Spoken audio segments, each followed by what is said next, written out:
Declared dead at 6. 5 years later, pilots froze at the call sign Ghost Rider. Ethan was the youngest of 3 siblings, with bright blue eyes that seemed to sparkle whenever he laughed. He was a curious child, always asking questions about the stars, airplanes, and how things worked. His imagination was endless. He built little airplanes from paper and cardboard, and he often pretended to be a pilot flying across distant skies. His parents, James and Laura Wallace, loved watching him explore. They would often find him lying on the living room floor, tracing constellations on paper or watching clouds, imagining that they were giant ships sailing through the sky. Ethan's older siblings, Emma and Luke, adored him too. They would play with him in the backyard, teaching him games they remembered from their own childhood. Ethan had a way of bringing joy wherever he went. His laughter was contagious, and his energy seemed endless. One spring morning, everything changed.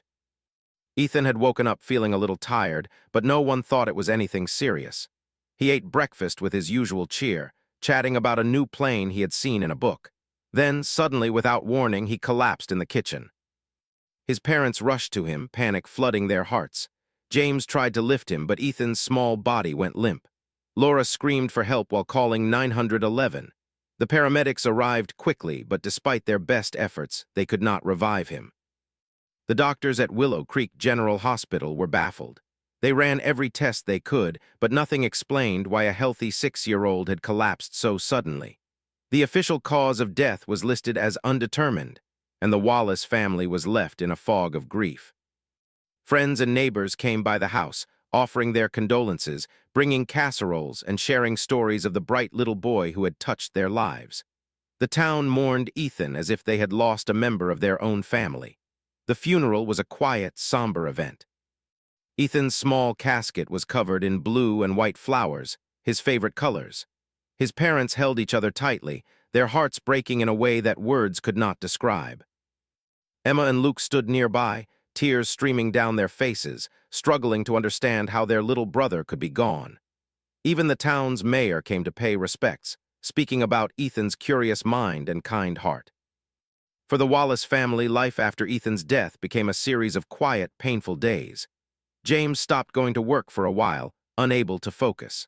Laura spent hours in Ethan's room, looking at his toys, his drawings, and the little airplanes he had made by hand. She couldn't bring herself to pack his things away. Emma and Luke, though sad, tried to carry on with their school and friends, but there was always an empty space in their home that reminded them of Ethan.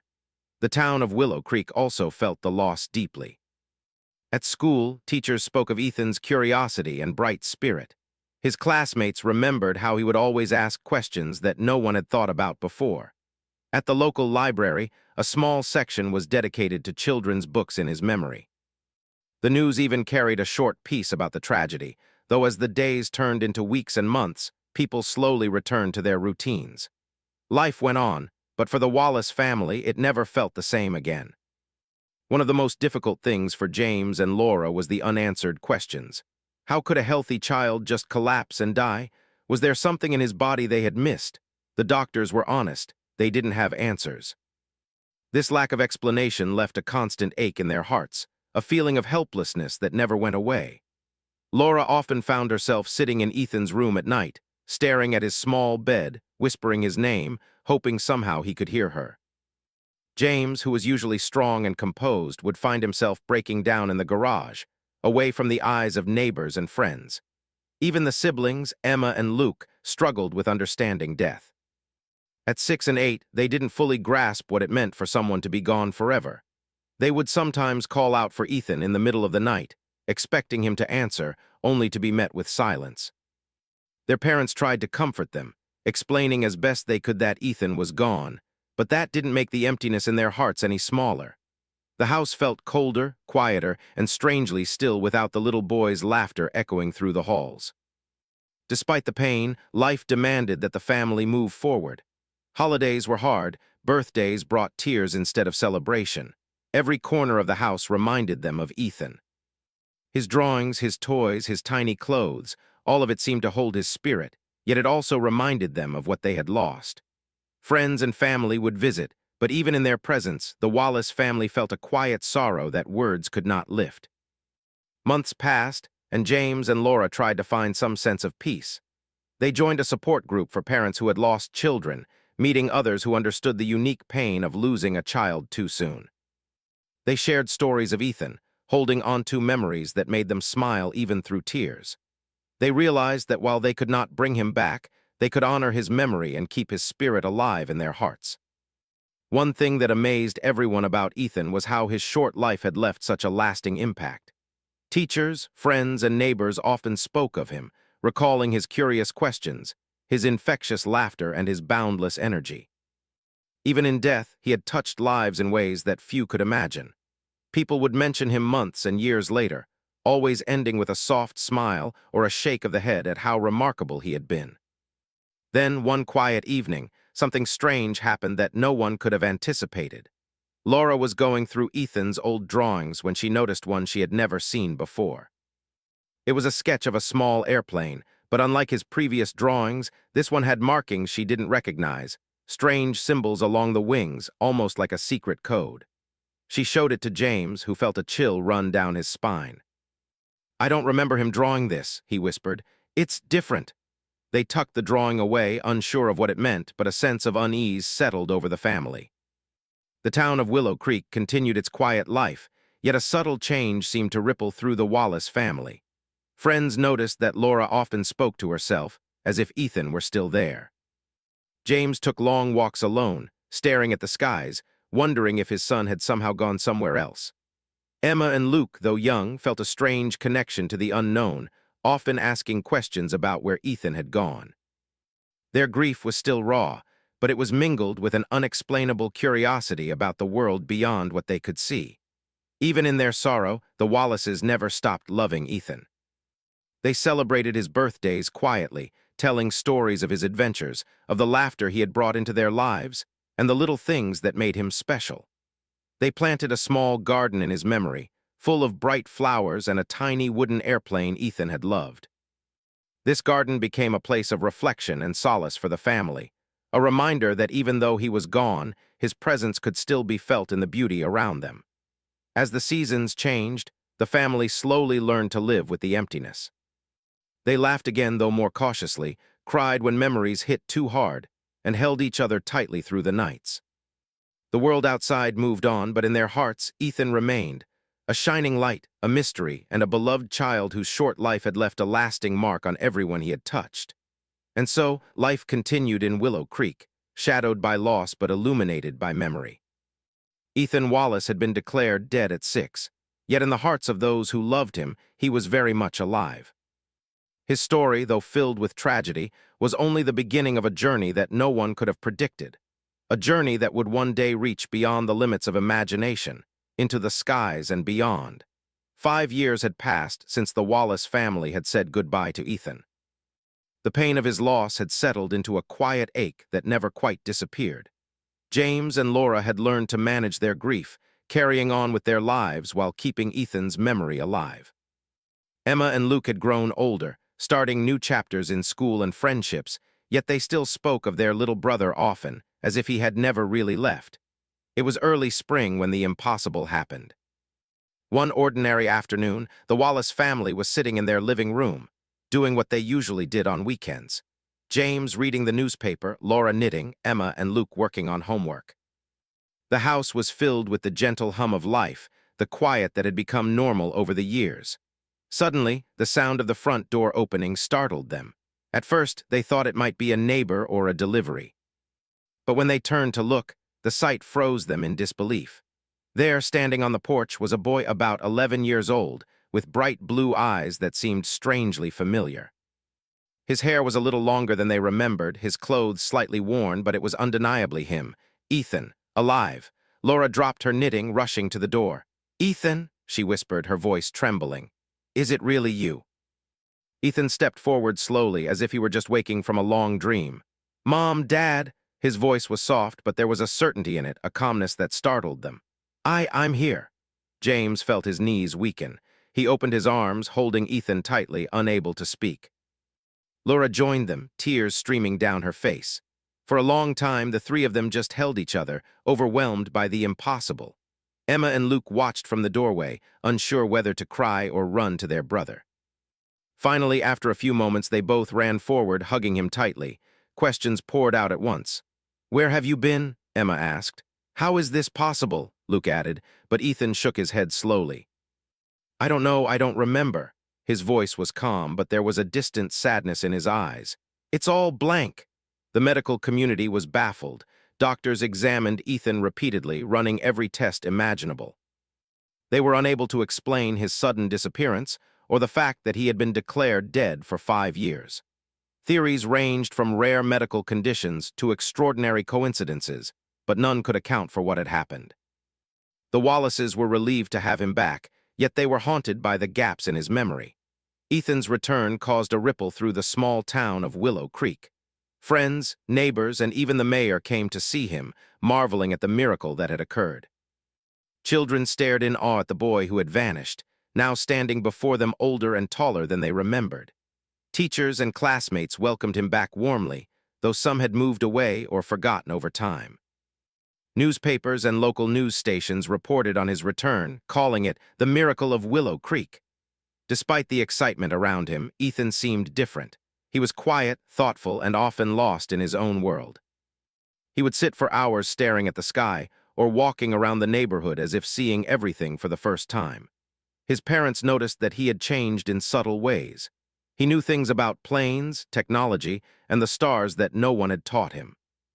He could draw complex diagrams of airplanes and engines without instruction, something that amazed even the local mechanics and engineers.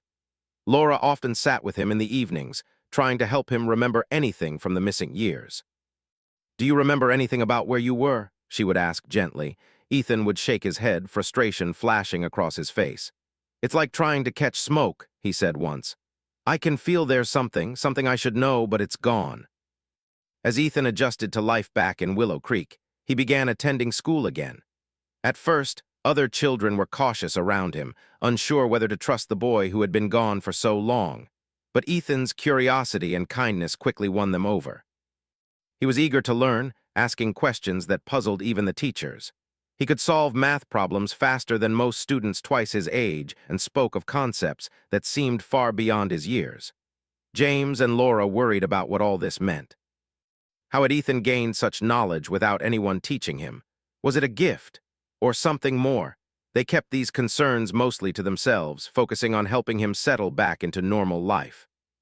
But the strange drawings he sometimes produced, with complex patterns and symbols he could not explain, kept them on edge. One day, Ethan discovered a small model airplane in the attic, a plane he had made before he disappeared. Holding it in his hands, he felt a rush of emotion, a connection to the boy he had once been. He asked questions about how he had built it, how he had learned to fold the paper so precisely. James and Laura exchanged worried glances. "Maybe he remembers more than he lets on," Laura whispered. As the weeks turned into months, Ethan's abilities became harder to ignore. He could fix broken machines effortlessly, understand technical manuals that would confuse most adults, and even predict weather patterns in ways that amazed local farmers.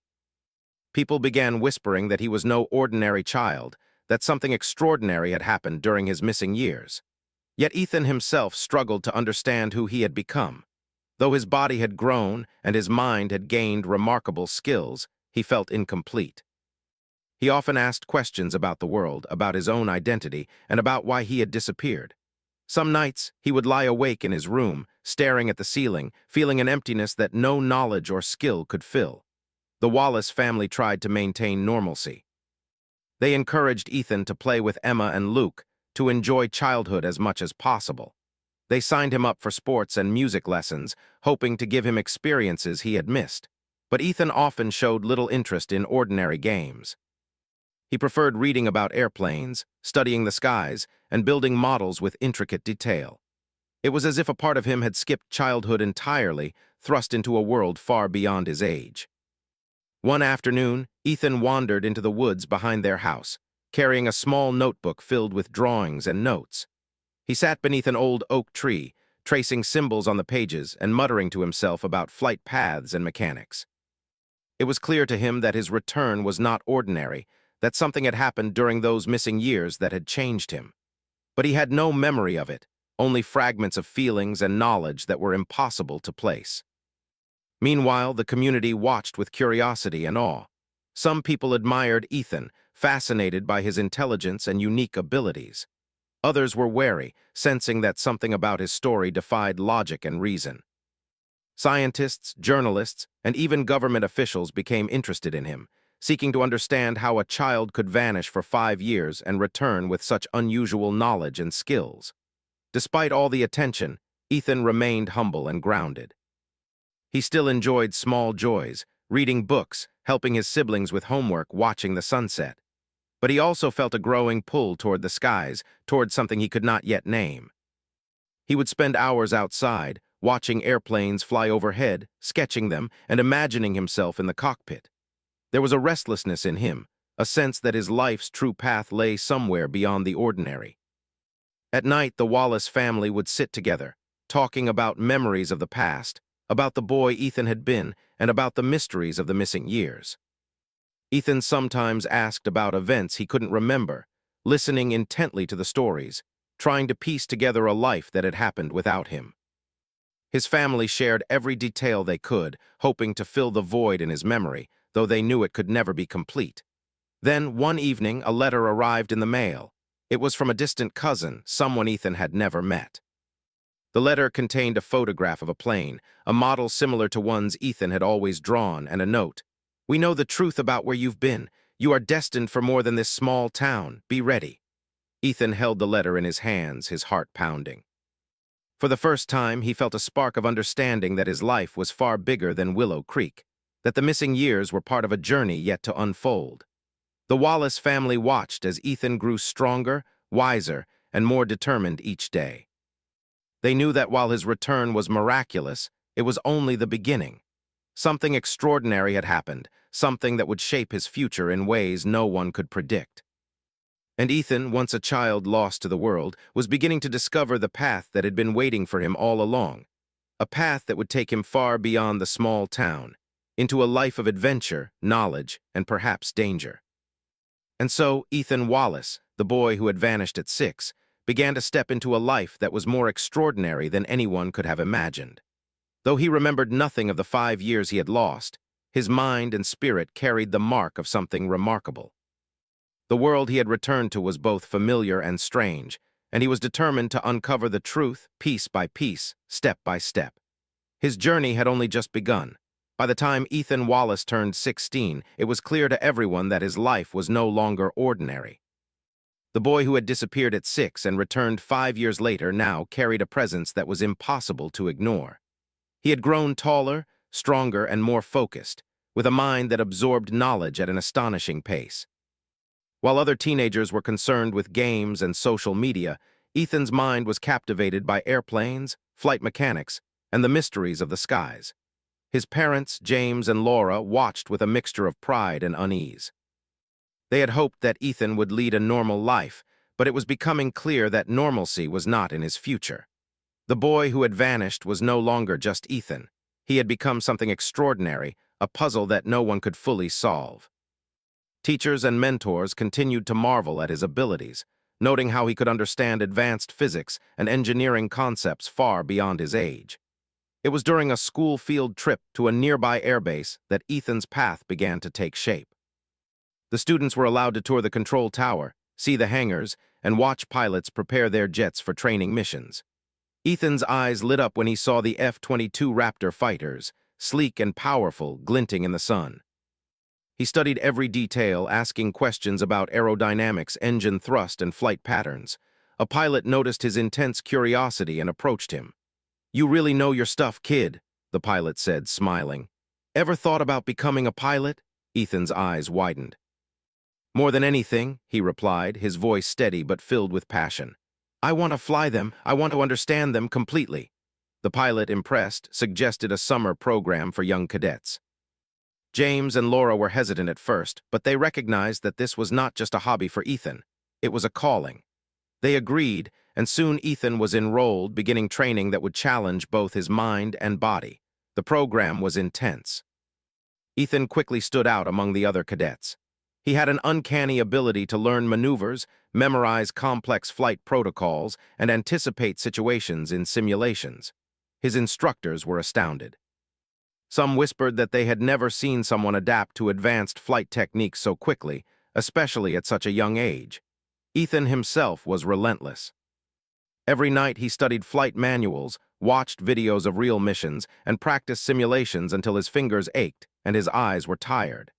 Despite his skill, Ethan felt a strange sense of unease. There were moments when he would close his eyes during simulations and see flashes of memories, images of himself in a cockpit he didn't recognize, flying over terrain he had never seen. He would wake with a start, unsure whether it had been a dream or something more. These visions were fleeting, but they hinted at a part of his missing years that was still locked away, waiting to be uncovered. By the time Ethan graduated from the cadet program, he was offered a place in the F-22 fighter squadron, one of the most elite units in the Air Force. He accepted without hesitation. The moment he stepped onto the airbase as a young pilot, he felt a sense of belonging he had never experienced before. The jets, the hangars, the endless sky, they all felt familiar, as if he had been meant to be here all along. It was during Ethan's first official mission simulation that the call sign appeared, a name that would change everything.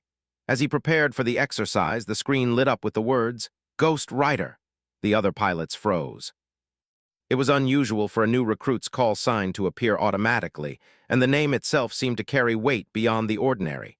There was a tense silence in the room, as experienced pilots exchanged uneasy glances. "Ghost Rider," one whispered, almost involuntarily. Something about the name struck a chord, a strange familiarity that none could explain. Ethan looked at the screen, confused. He had never chosen this call sign. In fact, he didn't know how it had been assigned. Yet the moment he heard it, a shiver ran down his spine. There was something about it that felt right, as if it had been waiting for him all along. "Ghost Rider," he repeated quietly to himself, testing the sound. It felt powerful, commanding, and mysterious all at once. The simulation began, and Ethan quickly proved why he had earned a place in the squadron. His reactions were faster than anyone else's, his maneuvers precise and daring. He anticipated enemy movements, adjusted his tactics, and completed objectives with a skill that left even seasoned pilots in awe. But the call sign haunted him. Each time it appeared on the screen, he felt a strange pull, a sense that the name carried a history he didn't yet understand. The other pilots, though professional, could not ignore the effect. Veteran members of the squadron had experienced many unusual situations, but this was different. There was an almost supernatural air around the young pilot. His presence, his skill, and the mysterious call sign created a tension that was palpable. Even in the simulator, seasoned instructors found themselves watching him with a mixture of awe and unease. As days turned into weeks, Ethan became known as Ghost Rider in the squadron. His performance in the air was unmatched. He could execute maneuvers that others struggled with, often landing complex simulations perfectly while others were still recovering from mistakes. But the more he excelled, the more questions he had about himself. Who had he been during the missing years? Why did he feel such a connection to the planes, the sky, and the mysterious call sign?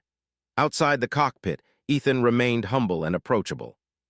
He helped other pilots with training, studied with them, and shared insights into flight mechanics that no one expected from someone his age. Yet there was a distance, a sense that part of him was elsewhere. When asked about his past or where he had been, he would smile faintly and change the subject. It was clear he had secrets, memories too complex or perhaps too dangerous to share. The squadron began to notice unusual patterns in Ethan's behavior. He would often take flights alone, pushing the jet to its limits, tracing flight paths that seemed random but were always precise.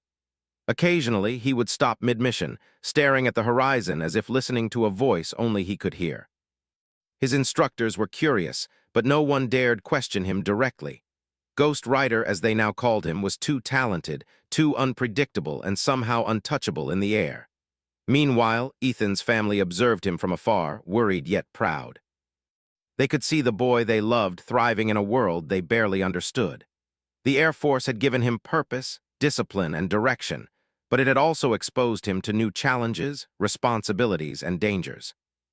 Ethan carried himself with confidence, yet there was a quiet intensity in his eyes, a determination to uncover the truth about himself and the years he had lost. One evening, after a particularly grueling training exercise, Ethan sat alone in the hangar, staring at his jet. He ran his fingers along the sleek metal, tracing its lines and curves. The machine felt alive beneath his touch, as if it recognized him. He whispered softly, "Where have you been, Ethan? And why do I feel like this has always been mine?" At that moment, his flight instructor approached quietly. "You're extraordinary, Ghost Rider," he said, using the call sign with reverence. "I've trained many pilots, but never anyone like you. There's something about you, something I can't explain. Just promise me you'll use your gifts wisely." Ethan nodded, though the words barely registered. He felt the weight of the call sign, the expectations of the squadron, and the mystery of his own life pressing on him. He knew that mastering the jets was only part of his journey. The greater challenge lay in understanding himself, discovering the truth of the years he had lost, and confronting whatever forces, scientific, military, or unknown, that had shaped his destiny. As the weeks passed, Ghost Rider's reputation grew. Pilots in other squadrons whispered about him, sharing stories of his daring maneuvers and uncanny instincts. The name Ghost Rider became legendary, evoking awe and respect across the base. Yet for Ethan, the call sign was more than a label. It was a symbol of his identity, a reminder that the boy who had disappeared was now something greater, something destined to push boundaries, face challenges, and explore the unknown. The story of Ghost Rider spread beyond the base. Analysts, historians, and aviation enthusiasts speculated about the prodigy pilot who had returned from a mysterious disappearance to dominate the skies. Some believed it was a miracle, others thought it was the result of secret programs or advanced training. But no one truly knew the full truth, not yet. And Ethan, while aware of the attention, remained focused on the one mission that mattered most, understanding himself and the world he had returned to. Even with all the accolades and achievements, there were moments of quiet reflection. Ethan often remembered the Wallace's home, the small town of Willow Creek, and the family who had waited for him.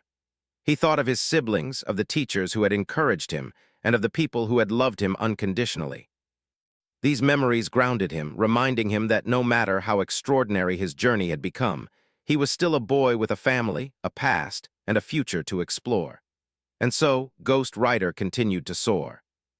Each flight, each maneuver, and each mission brought him closer to the truth, and closer to the answers hidden in the years he could not remember.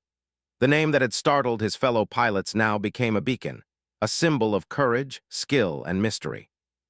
The boy declared dead at 6 had returned, not just to life, but to a destiny that stretched far beyond imagination. The sky stretched endlessly above Ethan Wallace as he climbed higher in the cockpit of his F-22. Each mission had become more than a test of skill. It was a journey into understanding who he truly was.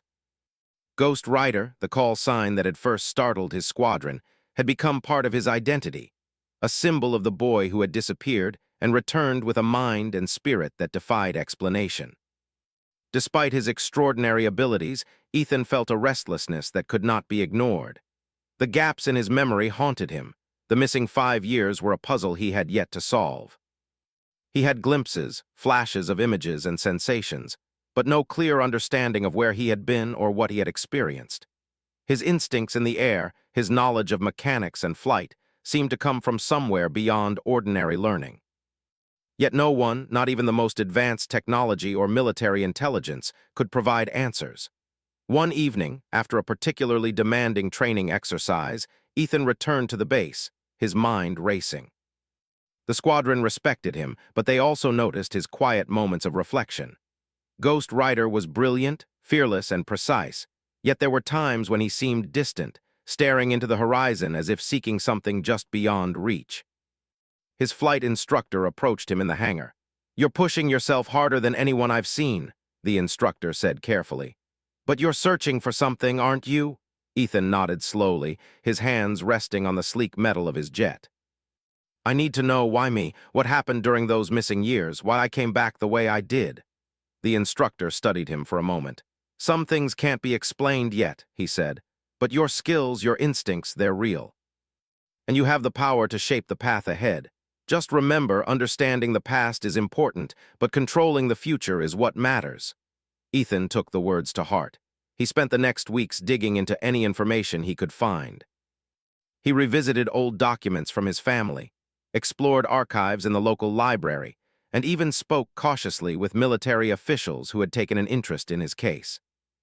Every lead, every fragment of information, seemed to point toward something larger than himself, something connected to the unexplained circumstances of his disappearance. One night, while reviewing old military records and declassified files, Ethan discovered references to an experimental program conducted years earlier. The details were sparse, but the files suggested that certain children, deemed highly intelligent and adaptable, were selected for advanced training and observation. The program aimed to enhance cognitive and physical abilities beyond normal limits, but it had been discontinued after mysterious incidents. Ethan felt a chill. Could this explain the missing 5 years of his life? Could he have been part of something extraordinary, something that no one had told his family about? He realized that his knowledge of advanced mechanics, his instincts in flight, and even the strange flashes of memory might all be linked to this program. Yet the files gave no personal details, no direct answers, only the suggestion that his abilities were not entirely natural. Determined to uncover the truth, Ethan began reaching out to contacts he had gained through his time in the Air Force. He spoke with scientists, retired officers, and former trainees, piecing together the fragments of what might have happened. Each conversation added a small piece to the puzzle. Some described experiments involving advanced flight simulations, cognitive training, and even isolated living conditions to enhance mental focus. Others hinted at secret training in aerial tactics that blurred the line between reality and simulation. The more he learned, the clearer it became that his life had been extraordinary from the moment he vanished. But there was still a question that haunted him. Why had he returned at precisely the right time, and why had he retained knowledge that seemed impossible for a child of his age? Ethan knew that the answers were likely to be difficult, even dangerous, and that uncovering them would require courage and determination beyond anything he had faced in the skies. Meanwhile, his reputation as Ghost Rider continued to grow. Fellow pilots admired his skill and precision, but some felt a subtle unease around him. It was not fear exactly, but a recognition that Ethan was unlike anyone they had known. The call sign carried weight beyond the ordinary. It was a symbol of mystery and power. For Ethan, it became a reminder that his journey was not only about mastering the planes, but also about confronting the forces that had shaped his life in ways no one else could fully understand. One day, during a routine training mission, Ethan received a secure message from a former scientist associated with the experimental program. The message was brief but startling. "You are ready. Come to the coordinates provided. Answers await." Ethan's heart pounded. This could be the breakthrough he had been seeking. He informed his flight instructor, who reluctantly gave approval for a reconnaissance mission under strict supervision.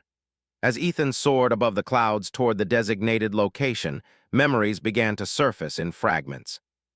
He saw flashes of a facility, people observing him, and machines that hummed with energy. He remembered training exercises that felt like dreams, yet were painfully real. The pieces were beginning to fit together, but he also sensed that the truth carried risks he could not yet measure. Arriving at the remote coordinates, Ethan found an abandoned facility hidden among the mountains. The buildings were old, but traces of advanced technology remained. Inside, he discovered records, logs, and photographs that revealed the full extent of the program. Children had been trained to enhance their mental and physical abilities, to prepare them for roles that required precision, courage, and adaptability. Some had succeeded like him, while others had vanished or been reassigned. The program had been shut down due to ethical concerns, leaving many questions unanswered. Ethan felt a mixture of relief and sorrow. He now understood where he had been and why he had returned with abilities that seemed impossible. Yet the knowledge also carried weight, the realization that his life had been shaped by forces beyond his control. He knew that he could not change the past, but he could choose how to use the gifts he had been given.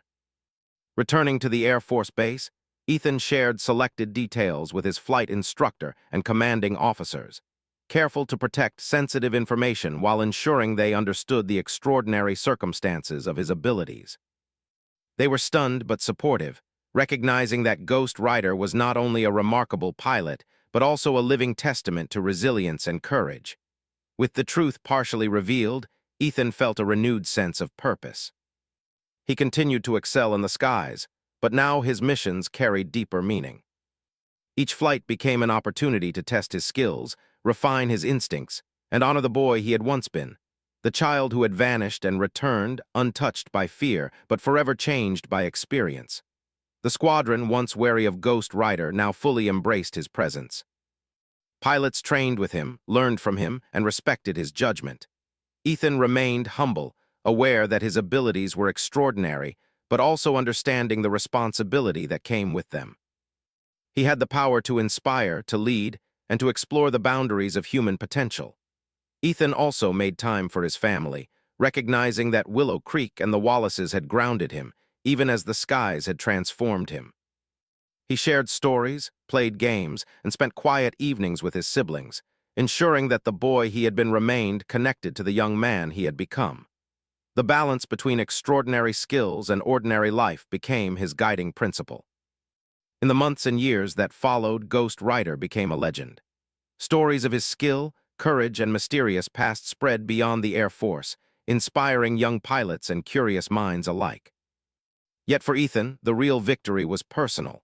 He had uncovered the truth, embraced his identity, and charted a path that honored both the child he had been and the extraordinary person he had become.